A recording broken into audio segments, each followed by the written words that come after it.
breakfast puppies? This podcast contains adult language and content and is meant for mature audiences. Listener discretion is advised. You're listening to the Glitterbois.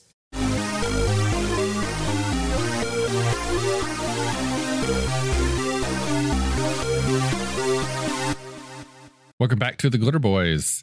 Once again, NPC here, letting you know that Matthew is taking a break as he recovers from a car accident. If you want to help out, please stay to the end, and we'll talk about how you can do that. In the interim, I'm bringing on my good friend, Just Jacob, to join as our second host. So, Jacob, this is a topic that you seem very keenly interested in. That's been sitting on our backlog for a while, and I don't understand why. What's wrong with you people? Yeah, today we're going to be talking about apocalypse rifts, and one of the settings that is just made for exploitation under the rift system, and that is the late 80s cartoon Thundarr the Barbarian. Thundarr the Barbarian. Oh, I got that intro in my brain right now because I've been watching it while I ride my exercise bike. Excellent. Yeah, no, Thundarr the Barbarian, is a post-apocalypse futuristic. So it's both post-apocalypse and sci-fi. And for those of you who listen to our other podcasts will know that, like, if you have the word post-apocalypse in it, you have my attention. Yeah. What? Yeah. What? Squirrel, exactly. I made a mistake. I said late 80s, early 80s, because it premiered in 1980 and ran through 1981 with reruns in 83. Okay. It was a cartoon, cell shade style, and on black cell rather than white cell, which added a nice dark, grimmer tone to it. I remember it. Well, I remember. I didn't watch much as a kid, but I remembered things about it that I'm now seeing again as I watch it from the beginning. It's one of those side scroll cartoons where there's those frequently those running moments. The Hanna-Barbera Scooby-Doo, same animation over a different background cell. Yeah, they're just sort of rotating the cell over and over again behind. Yeah. But the setting is very in line with Rifts.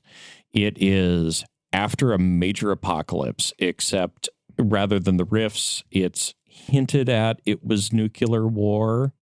Thundarr, I want to say it was in 1990 or some year. Yeah.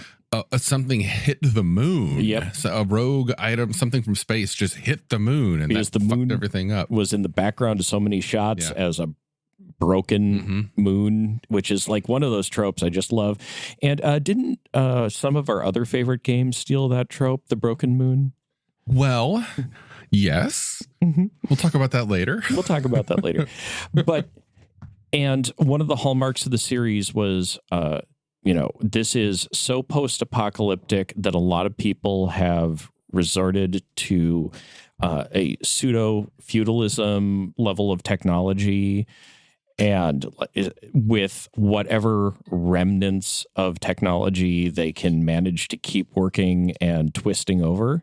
But in the background, there's these power players called wizards, or sometimes sorcerers. And you're like, wizards, sorcerers, that's got to be more fantasy, right? No, not usually. There's some, they're really bending into the Heinlein law of any magic. Any science that's sufficiently advanced appears magic. And if your understanding of science is impoverished because of lack of education, et cetera, even modern day technology appears to be magic. And when you are literally a brain in a robot body that's floating around in a cape that is sending these massive creatures at a poor village because you want their water resources, that appears to be magic. Chances are, if you're in this cartoon and that's your characterization, you're going to have one of three voices. Either, I must get all the power, or I must get all the power, or finally, I must get all the power. You have those three voices. Well, there's a fourth one, and that's the robot voice, and I can't do that one. Yes, sorry. Exactly. And Thundarr was very clear about where it was getting its source material. Jack Vance. Thundarr the Barbarian himself is a Conan clone without the accent. And instead of a giant steel sword, he had a power sword that he carried around on a wrist bracelet. When did the Conan movie happen? The Conan movie, I think, came out after the cartoon, but, you know, Conan the book dates back to well before that. I mean... Well, Conan the book, he was not... He was what was this? Okay, if I'm remembering correctly, from the descriptions of the places that he is from, Samaria kind of has like a Celtic / Ireland thing going on for it, right? I mean, yeah. I mean, somebody correct me if I'm wrong. Roughly, it's the Gaelic Britannic axis, basically. Yeah. So Conan in the books, which I've been reading, my wife gave me the Robert E. Howard Conan collection on my Kindle, and I've been reading it to go to sleep at night, kind of get some Conan in my brain, hope I have some badass dreams. And whenever he is presented in those stories, he always feels like that kind of a stranger in a strange land, you know, somebody brought into these desert kingdoms kind of thing. What's fascinating is that the Thundarr character is so white. Oh yeah, he's so American it hurts. So American it hurts. Square jawed. I think he's an off blonde, you know, hairless six pack, the whole bit, you know, and fills out those leggings with such defined muscles that I swear they had one person on the production line whose entire job was lining his leg muscles. Yeah, I don't remember when Masters of the Universe came out, but He-Man was essentially, you know, strawberry blonde-haired Thundarr. yeah, in a lot of ways.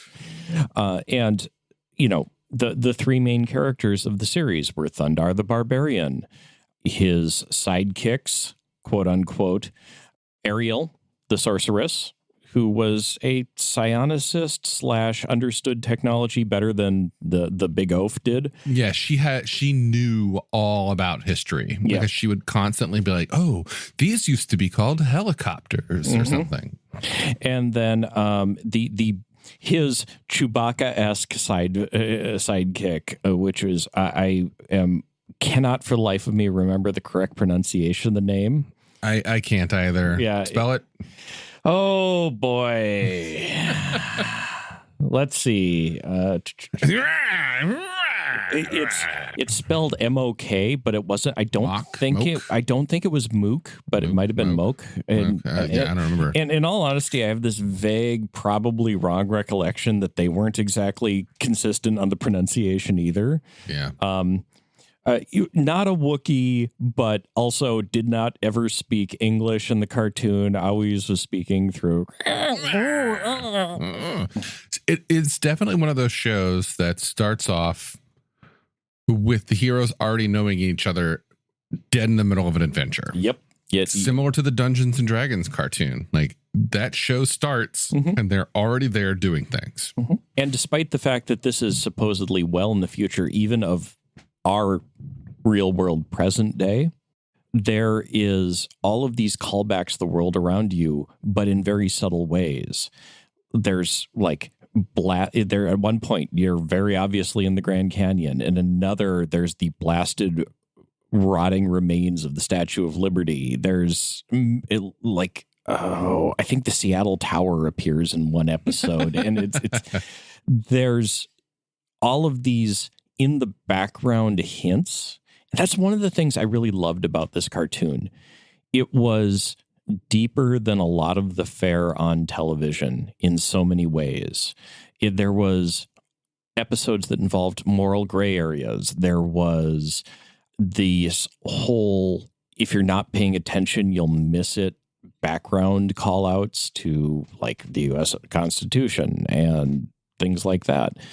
There are some things that I will gladly be critical of. I mean, there's an inherent anti-intellectualism bent of the entire cartoon, where science only leads to evil, and there's some things like that in there. But it's such a beautiful world that is this world that's been run into the ground, and there are some people who are just trying to A, make their own way, and B, make the world a better place. And so it's this sweet spot between what oftentimes is looked at as the good part of high fantasy, that, small band of adventurers trying to change the world for the better, plus this grim hardscrabble reality that just speaks to my soul in so many ways. Let's talk about Palladium, because that's what this podcast is about. When I first got a copy of Rifts, and they were talking about what happened after the ley lines opened up and the rifts opened up, and how the world just got wrecked, the world felt Thundarr to me in so many ways. There are remnants of the world before laying around, but nobody really remembers it. You have the rogue scholar class trying to, sift through the remnants the same way that Ariel is running around understanding technology. You have things like Archie, these mad computers that are buried underground from the days before that are hellbent on world domination. And while there isn't magic the way there is in Rifts, so many of the themes are there.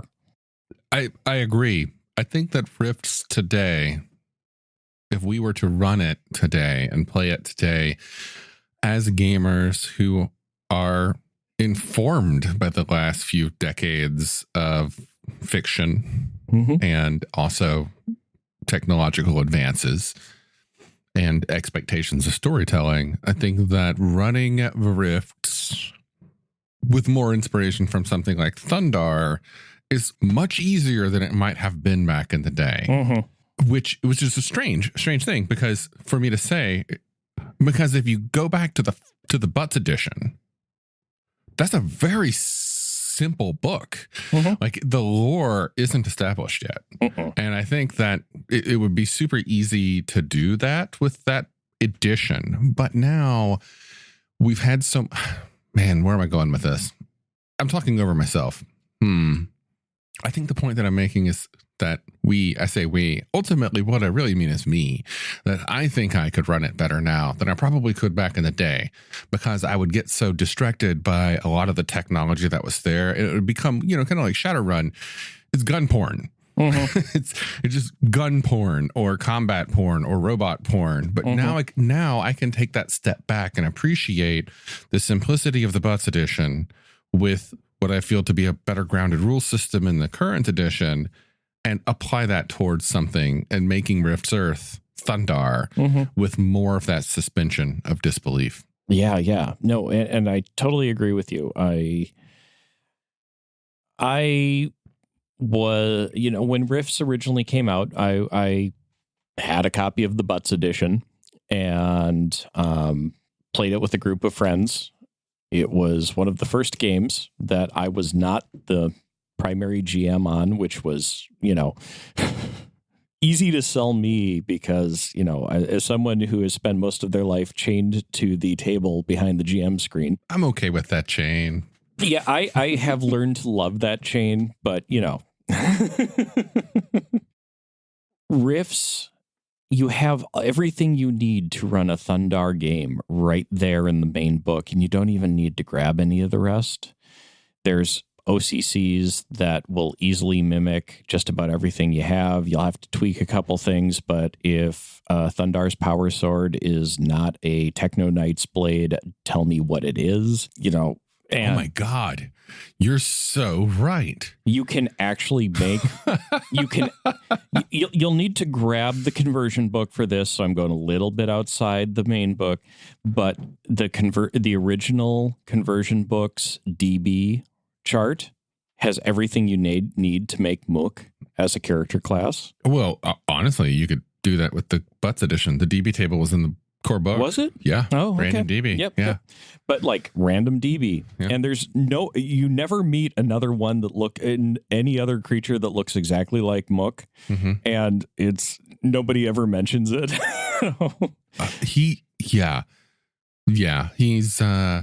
Chewbacca, basically. I mean, he really is. He's Chewbacca with maybe he doesn't have a beak, but he has a mouth that kind of looks like it could be a beak. And that's just because of the simple or color palette of Hanna-Barbera era cartoons. Can we just take a moment to appreciate Ariel as a character?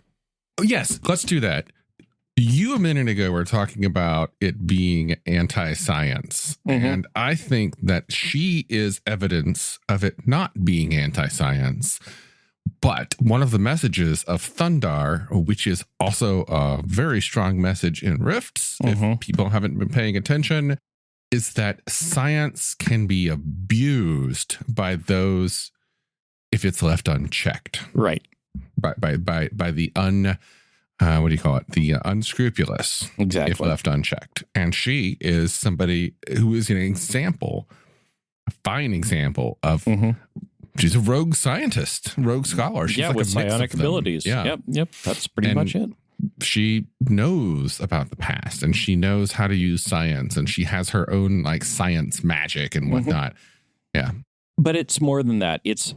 Again, this is a cartoon that came out in 1980.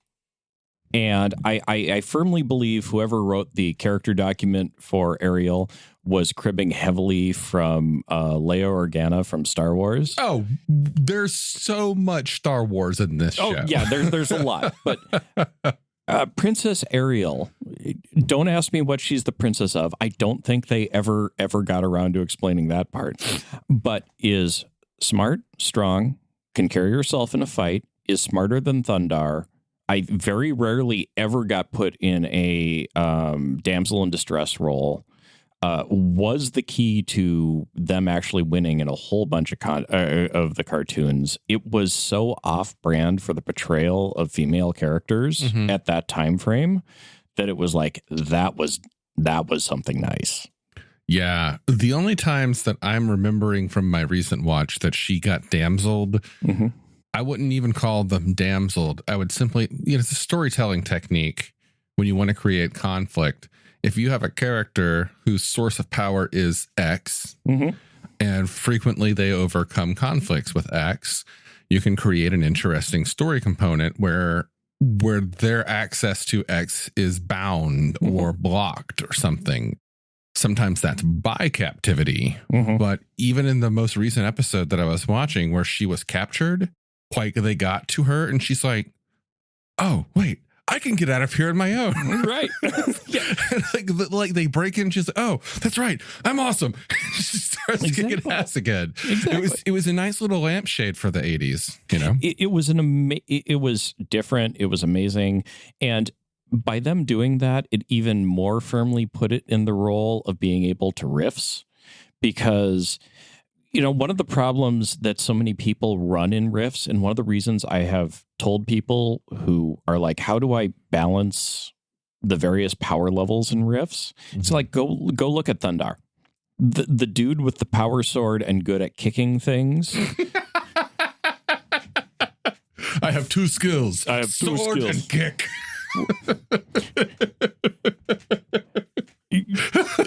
Watch the cartoon and you'll understand that in joke.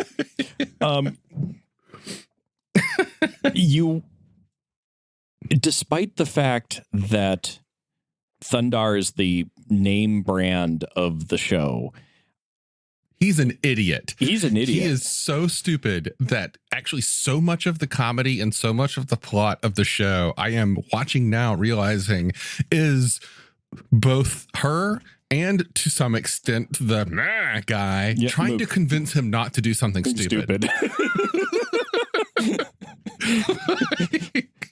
Thundarr would not be alive today, but it also shows the depth that you can create when you actually look at what a OCC is capable of when it comes from writing your stories or playing your characters. It's what are my skill sets? What is the situation before us? How can I leverage my skills, or how can I write my story to highlight the skills of an OCC? Like, of course, your combat Borg is always going to be able to outpunch, outshoot, etc., your rogue scholar. But your combat Borg, when, facing a 100,000 MDC wall at the NORAD complex, is not going to be able to do much. But suddenly the rogue scholar is like, oh, well, the SAC system, and then I'm going to get this power plant online, and we'll have control over all these bots that are trying to kill us. Have a nice day. Can you hold this hallway while I do this important thing? Yeah, I'm so with you on this. It once again brings us back to that specter in the room of balance. Just balance doesn't have to be on the character sheet. Balance happens in the story. Balance happens in the minds of the character, or minds of the players. Balance is this fictional concept that people want to put in RPGs, where everybody wants to have the same. We all need to have at least some level of, numerical output. No. That's a computer game. We're playing a tabletop story game where you get out of it what you put in. And ultimately that's balance. Balance is making sure everybody at the table has a fun time, which is ultimately finding a way for each of them to do something, which is not that hard to do for exactly the reason you just said. Now, one of the things that, we've talked about, like how to bring riffs to run a Thundarr campaign. We started with the fact that balance in Thundarr is really well done via the story and what the people decide to bring to the table. But one of the things I feel that's missed all the time in a lot of Rifts games is that this is a world that we as players actually know. It's the remnants of the world we knew, but having those small callbacks, like I've already mentioned this, in the background of so many episodes, it's not called out, it's not a center point of the story, but there's the destroyed Statue of Liberty. Well, the Statue of Liberty in that episode got turned into a gigantic murder golem that they had to defeat. Well, I just watched that one yesterday specifically. But when you want to get one of the I'm not going to say problem, but one of the challenges with Rifts is getting getting that feeling that this is a world that is ours that we no longer know for players is sometimes hard to do. I feel if you look at Thundarr and look at how they oftentimes, with the exception of the Statue of Liberty murder column, pulling out the places and stuff, like Archie 3 is literally a remnant of the world before. Archie was originally part of the remnants of the Strategic Air Command System. That sort of thing, and pulling that forward into your Rifts game helps reground it for players in we're not just fighting for the future, we're fighting for a brighter future and recovery of things that we have lost in some ways. Well, not just that, but we're fighting for the future against things from the past. Exactly. Yeah. In so many ways. Yeah. Plus alien things from other dimensions that want to eat our face. So true. One thing that I think you can truly draw inspiration from Thundarr, but not just Thundarr, Masters of the Universe, She-Ra, G.I. Joe, even the Dungeons and Dragons cartoon, any of that stuff that happened in the 80s, hell, I dare say carries forward today. I don't know much about children's action cartoons these days beyond a handful of them, but in that era, there were stipulations in contracts for children's programming against certain types of violence. So Nobody ever gets shot in G.I. Joe. Nobody ever gets shot in G.I. Joe. Or if you go back and watch Teenage Mutant Ninja Turtles, the cartoon, they're fighting robots. The foot soldiers are all robots, so they can get away with using their weapons. Anything that's not a robot, they use different techniques. Thundarr, Dungeons and Dragons, G.I. Joe, Masters of the Universe, they're not actually fighting with weapons against mortal targets. They're using them cleverly to do things other than stab or shoot opponent to death. Right.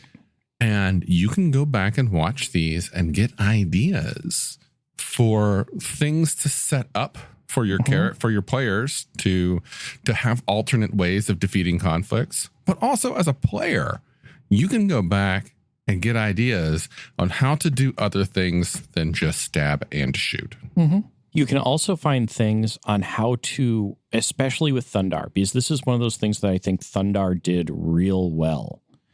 How to have a credible big bad with, in some cases, very complicated motives for why they're the big bad, and have them be a complex challenge rather than you throw the big bad in the room with the party and the party beats him down like it's a Saturday night at a redneck truck stop. And because the big bads in the Thundarr world are all borderline super geniuses by and large, with a handful of exceptions. And yes, at the end of the day, they get beat up by a dumb blonde guy, an imbecile and his companions. But there's some very interesting challenges and how they scope it. It's not always an army of minions or some giant death machine that is what the Thundarr and the rest of the party have to overcome. It's sometimes far more complex and subtle than that. And it's a good cartoon to go and like look at as a game master for other ways to write a story to get through that isn't smash face, kick door. Yeah, I wholly agree with that. It is a fantastic source of inspiration for something like Rifts. There's so many parallels and themes. And if, dear listener, if you go back and listen to an episode that I largely led about reimagining Rift's Earth, something like Thundarr works very well if you take those ideas and run with them, which is to pull away from some of the more throwaway lore, like locations and, whatever of Rift's Earth, and just like take the factions and take very specific set pieces and place them in this sort of amorphous void of an apocalypse that the players are running through, and just pepper it with references to the old world. And you've got yourself a game that's going to be awesome. And vice versa. Thundarr is just begging for a Splurgorth slaver to show up. Oh my God. That probably happens. And that Splurgorth, if he appears in an episode, is probably quite ashamed that he got beaten by that imbecile. He's really stupid. Thundarr is so dumb. Oh, yeah. And there are so many beautiful little quiet jabs at him in the cartoon that if you miss it, it goes right by you. Honestly, the show is really about the princess and her companions. Yeah, in so many ways. Yep. Although the Splurgorth slaver would be looking at Princess Ariel and going like, yeah, I already have the outfit. I got a space on the barge. Have you seen the first edition of my role-playing game? You and the blind warrior women would get along just fine. Oh my God. Techno wizard. That's what she is. Yeah, she's techno wizard. Yep. With psionic powers. Yep. Definitely. Because I think so much of what she does is that crown that she's wearing, and she's got magical things that she uses. Techno wizard all the way. All the way. Yep. Techno wizard. Thundarr there's a couple different classes you could go with him. Honestly, a psionic warrior is probably the best. Cyber Knight seems the best. Yeah. He doesn't have much in the cybernetics, but there's a couple different ways you could do that. Cyber Knights aren't cybernetic. I keep forgetting that. Yeah. That's the one that always gets me. Especially if we're going with first edition. Butts Edition Rifts, Cyber Knights are literally just a set of skills, a psi sword, and some psi armor. Yep. And that's it. And a supposed moral code that they immediately throw out the window with Vampire Kingdoms. There you go. And Mook is a DB that can be like, I think, 3 different character classes, although I would highly recommend grabbing Ranger from the Palladium fantasy game. Mook, what? There's probably a class specifically based on him in one of the expansions or a Rifter article, but DB. Generally immune to poison, tough as a box of rocks, and is probably the only reason these 2 idiots he's traveling with don't starve to death. I would make a case to make him in this. He's going to be conversion book, Heroes Unlimited superhero using the aliens rules. With some very specific target choices on that table. Yep. Yeah. Very much so. He's definitely got some super strength and super endurance. And he's a naturalist as well. So, yeah, definitely an alien. Definitely an alien. Yep. And, so many of the other run-of-the-mill things are robots that we have stats for. There are so many Mook level robots that you can reskin a whole bunch of like Archie's creations or even some of the Coalition robots, and boom, there it is. Yep. Okay. Yeah. Any final words? Honestly, see the cartoon. Even if you're not usually interested in the backstories of how cartoons are made, there is a documentary called The Warriors of Light that details the history of how Thundarr came to be a cartoon and what they were thinking when they were putting it together. And it's amazing because it was done not that long ago. It was the 21st century when the cartoon was done, when this documentary was done. And you are looking at the creators of this original cartoon who are still giddy that they had the chance to do this. Oh, yeah. That sounds wonderful. And it'll give you so many ideas to introduce to your Rifts game, even if you don't run it in the Thundarr verse, as it were, but keep it in the Rifts universe. There's so many storytelling hints and ways of approaching problems and interesting set pieces. It's a gold mine to mine for a Rifts game. And if Rift is, for whatever reason, I don't even know why this would be, not the game that you want to run it in, check out Dungeon Crawl Classics. There is a campaign sourcebook and a series of supplements extended from that sourcebook called The American Survival Guide, which itself is a collected and, cleaned up and better presented version of rules that came out in a series of zines for Dungeon Crawl Classics. And these zines were called Crawling Under a Broken Moon. The main inspiration is clearly Thundarr the Barbarian, and many of the aspects of the game setting are Thundarr the Barbarian. However, this game places its tongue firmly in its cheek and runs with it in a much more comical way. Now I'm going to have to go back and watch Thundarr the Barbarian, the complete series, to see if a number 10 can of pudding shows up anywhere. Oh, man. Those number 10 cans of pudding are dangerous. Watch out. But yeah, Thundarr the Barbarian, go see it. It is an amazing cartoon. It's like one of the high watermark of cel-shaded cartoons on network television. If you sit back and just don't ride the nostalgia wave like me, no matter whether or not you had it as a child, there is some very good ideas for storytelling in there and how to structure a story in some interesting ways, which is stunning for a Saturday morning cartoon. Well, yeah, the adventure presentation of every episode, it's episodic, and each episode listeners, you can take that, whatever's presented in an episode, and follow that structure and the flow of it and turn that into your standard structure for any convention or one-shot game. Yep, absolutely. Well, thanks for listening, folks. Again, Matthew is having some hard times after a pretty bad car wreck. He won't be back for a while. He could probably use your help. If you feel like throwing some few bucks his way, then please do so through the tip jar on our Pinecast host. It is linked in the show notes of every episode. Anything you can throw is appreciated. And if you can't, totally understand. Times are tough. Join us on Discord. Drop in, have some conversation. Hey, we've got some video games we're all playing together right now. That Valheim. Valheim. We all got addicted to that. I got addicted pretty hard. Jacob just died a lot. Hey, man, that's the way the game's supposed to be played. Run hard, slay often. Special shout out to Quasi, who is currently holding the highest death count of our server, which I thought would be Jacob. I really did. See, and suddenly NPC realized that I actually was showing restraint. Keep it up, Quasi. Good job. And come join us. Come join us on Discord. If you join the Discord, you can find the sorts of games we're playing.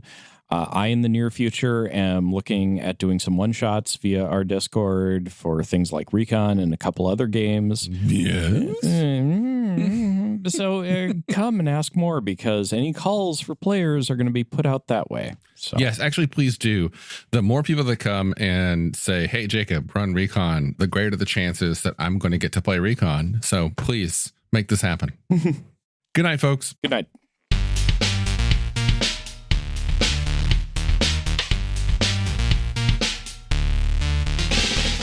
You've been listening to The Glitterbois, a Palladium Books fan podcast. Glitterbois, Rifts, the Megaverse, and all other such topics are the property of Kevin Siembieda and Palladium Books. Please buy all their stuff and help keep them in print and making more games. You can order directly at palladiumbooks.com, and their entire catalog is available digitally at Drive-Thru RPG as well. Our opening music is 8-Bit Bass and Lead by Furby Guy from freesound.org. This closing music is Caravana by Philip Gross, available at freemusicarchive.org. All sound effects used are self-made or acquired via Creative Commons Zero license. If you like what you have heard, find us on Twitter and Facebook as The Glitterbois. That's BOIS. And check us out online at breakfastpuppies.com/glitterboys. And also join us on the Breakfast Puppies Network Discord at breakfastpuppies.com/Discord. And if you want to help us out, please spread the word and help us build a community. Thanks again for listening. We'll catch you next time.